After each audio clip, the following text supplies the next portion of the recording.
Yo, what is up guys? Fer here, and today I'm going to be ranking the Supernovas from weakest to strongest. I've done the Yonkos, I've done the first mates of a Yonkos crew, and so today we're going to be doing the worst generation members, not including Blackbeard because he's obviously on a whole different level. So we're going to be looking at their power level, devil ability, combat ability, feats in the story, hype, and portrayal. The reason we have hype in here is because of how Oda has shown to portray some of these Supernovas, because we can assume that some Supernovas will be stronger than others based on portrayal, even though we've barely seen any combat feats from these characters. But let's get onto the list. Now at number 11 I have Bonney for obvious reasons. Now she's one of the few Supernovas we haven't heard much about ever since the time skip, her and Drake, but we do know that story wise Oda has some plans, especially after the events of Marineford when she got beat up by Blackbeard and then was later captured by Kainu.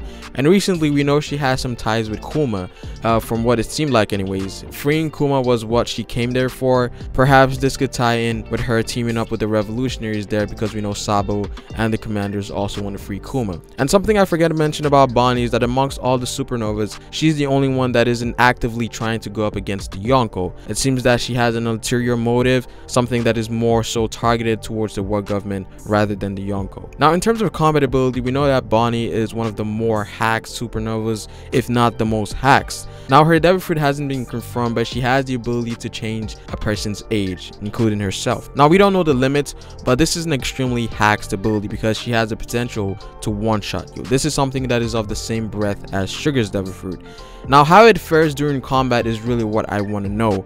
I know Oda is going to implement some limitations to her ability, just like how he does with other hacks devil fruits. Now there could be a thing whereas she can affect her surroundings rather than just an actual person. So apart from her one-shot potential, affecting the surrounding is something that she could use to her advantage in combat, and this could definitely make her more versatile in return. And when it comes to things like armament, observation, and her physical stats, we haven't seen anything major. So Bonney, I currently have her as the weakest Supernova for the time being. Number 10 we have Capone. Now Capone, we saw a lot of his abilities during Whole Cake Island. He was also the mastermind behind the Big Mom assassination plan. Now Capone has the castle fruit, which allows him to become some sort of fortress like castles with cannons and things like that. It also has this separate dimension that makes things smaller when they reach a certain range close to his body. So he can store a lot of things in his body, which is a big part of what he does with his devil fruit. Now Capone is essentially a one-man army, so if you're going to fight Capone, it's not going to be a 1v1 because Capone is always with his crew. There is no 1v1. You're going to have to fight multiple individuals 100% of the time, which is his main form of attack, because we know that his devil fruit is a bit reliant on people using the castles, you know, operating the cannons and things like that. His attack isn't exactly impressive, but it can be overwhelming depending on what type of fighter you are. Again, you're going to be fighting this man's entire crew at a given time. Now his biggest asset is clearly his defense, which is Big Father, which he used during the Tea Party. Now it got disposed of really quickly because we're dealing with not only Katakuri here, but Perospero and also Big Mom. And Big Mom really was the only person that was able to hurt Big Father. Now Katakuri could have as well, but I'm not sure about Perospero. But it seems like Capone has one of the best defense amongst the Supernovas. And when it comes to things like physical stats and hockey, he's up there with Bonney, whereas he's more reliant on his devil fruit ability. But at number 10 we have Capone. Number 9 we have Killer. Now Killer is Kid's right hand man and is the only other Supernova apart from Zoro to be under a captain. Now I think for the most part some people have the assumption that since Kid is viewed as one of Luffy's rivals, his first mate Killer should be of the same breath as Zoro, which is something that I can agree on, but I do feel like Zoro is a bit more special because of things that was said about him in the story, which I will get back to when I talk about Zoro. Now Killer, just like Zoro, doesn't seem to be a devil fruit user and seems to be some sort of swordsman, so his physical stats just based on that should be pretty high.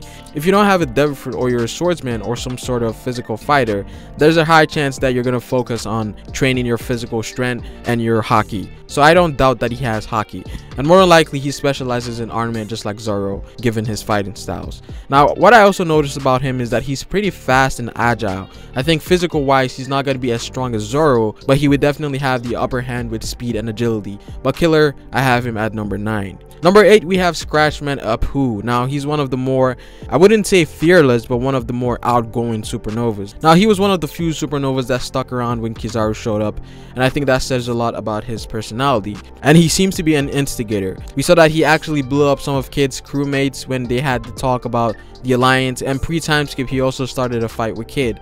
I think we're going to see another interaction with him and Kid in Wano where they might actually fight. Now, Apoo is a part of the Long Arm tribe, and he has a music-like devil fruit ability that allows him to use sound waves to attack. Now, this is one of the more hacks abilities again within the supernovas because it's really fast and it goes through sound. It isn't something you can see with your eyes, so this would require observation right off the bat if you do go up against him. So speed is something that would be useful against him. Now, in terms of physical stats, again, we don't know what level these guys are on, but it's safe to assume that they know the basic stuff, you know, base level observation, base level armament, and things like that. I think Law, Hawkins, and Apoo are going to be relatively on the same level when it comes to haki because they don't really need that much physical prowess to use their fruit's power, unlike Luffy or Kid or Drake.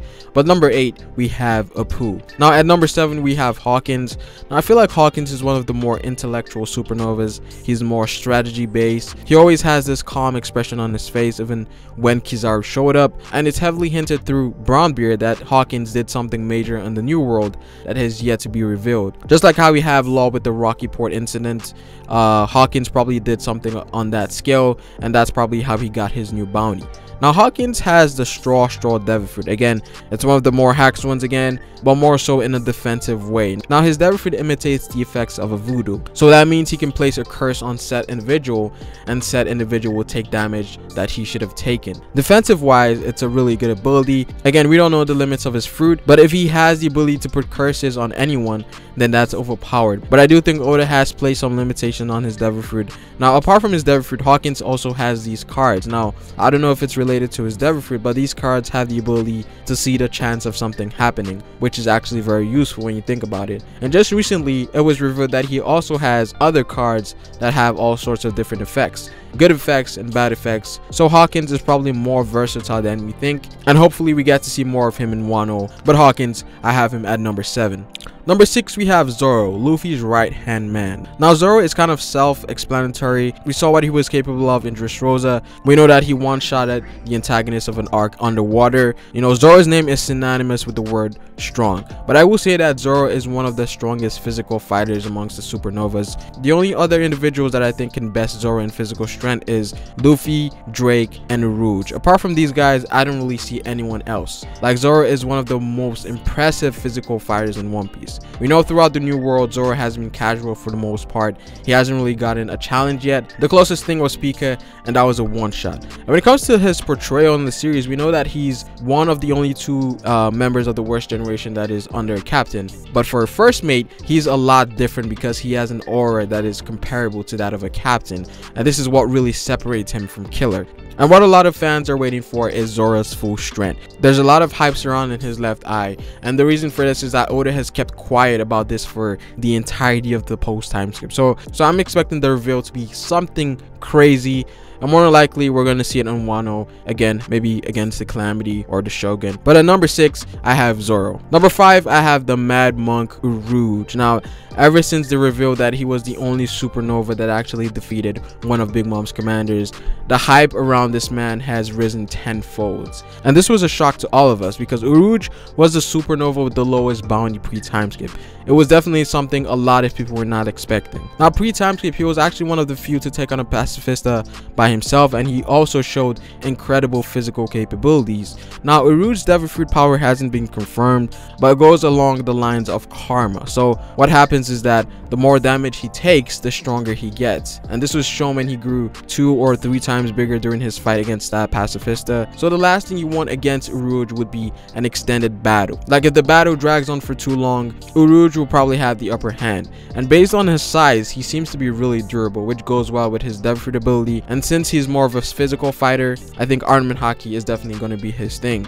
But at number 5, we have the Mad Monk Urouge. Number 4, we have Law. Now Law has one of the most broken devil fruits in the series, the Ope Ope no Mi, which allows him to manipulate everything and anything in his room. Personally, I feel like Law has the best devil fruit amongst the Supernovas, even though he wasn't as impressive with it during his fight against Doflamingo, but that was justified because Doflamingo had a lot of intel about Law's devil fruit and knew about its weaknesses. And apart from that, I feel like Law has it very bad against individuals that are extremely agile and fast, just like Doflamingo. I also view Law in the same breath as Hawkins, whereas they take the more intellectual approach to a battle. With enough prep time, Law can be extremely deadly in combat. Now his physical stats aren't high tier like Luffy or Zoro, but his devil fruit makes up for it. Law also displayed armament haki during Dressrosa, and it was strong enough to defend himself from Doflamingo's string attacks. And in terms of observation, I'm not sure where he ranks, but all in all, I view Law as a high tier supernova.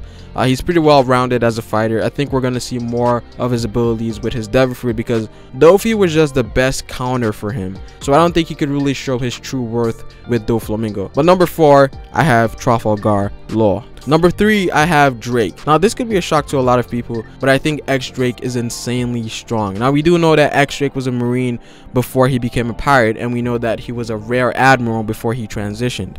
And so being from the Navy, I was of the mindset that he should know Rokushiki given his rank in the Marines. We know that captains and above usually have some form of Rokushiki, whether it's Soru, Geppo, or Tekai.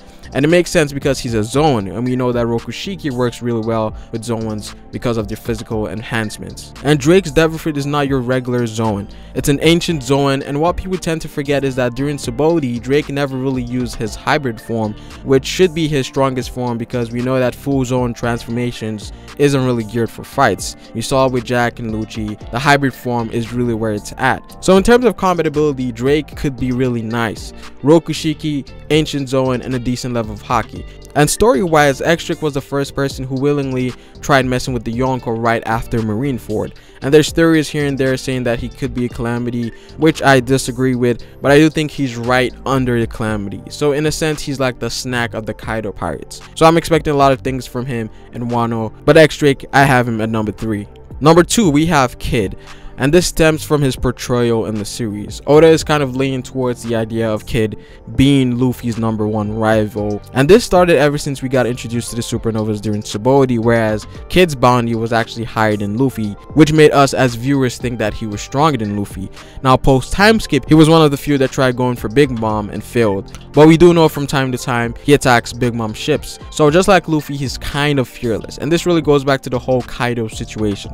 We saw that Hawkins and Apoo joined Kaido out of fear, but Kid, given his nature, would never become someone's underling. And if there's any supernova that has the highest chance of having Conqueror's Haki, I think it's definitely Kid. Just like how Luffy parallels Roger, I think Kid parallels Shiki. But at number 2, we have Captain Kid. And finally, number 1, we have Monkey D. Luffy, the so-called 5th Emperor. I think at this point in the story, Luffy has solidified his position as the strongest supernova, especially after Whole Cake Island. His growth in this arc is one of the biggest I've seen when it came down to him obtaining advanced level of observation. His fight with Katakuri didn't really show that he was a better fighter, but more so that he was more determined, and that's one of his greatest assets. Luffy just fails to give up, and this goes back to his endurance as well.